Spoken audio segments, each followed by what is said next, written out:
Creating a welcome email sequence in GetResponse is one of the best ways to engage your new subscribers right from the start. If you're not sure how to set it up, stay tuned because by the end of this video, you'll be able to create a powerful sequence that boosts engagement and sets the tone for your emails. First, let's dive straight into how to create that sequence. The first thing you want to do is log in to your GetResponse account and navigate to the Automation section. Here, you'll find the tools you need to create a welcome email series. To kick things off, click on Create Workflow and choose Start from Scratch to build your sequence from the ground up.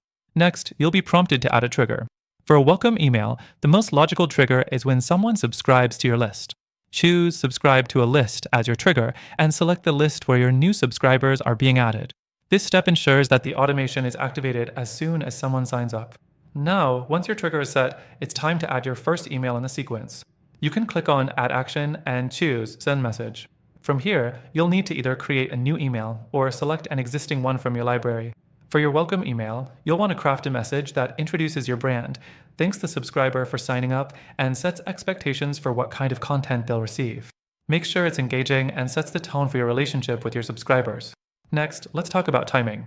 After the first email is sent, you can set delays between each email in your sequence. The key here is to space out your emails so that they don't feel overwhelming, but you also want to keep your audience engaged. You might set a delay of 1 to 2 days between each email, depending on how quickly you want to follow up with more content.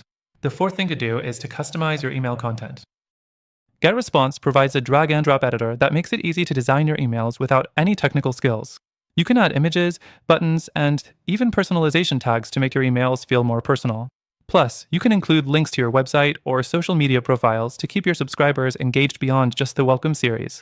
Next, you'll want to test your email sequence to make sure everything is working properly.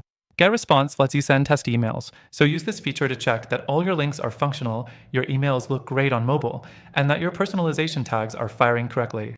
Finally, once you're happy with the sequence, activate it.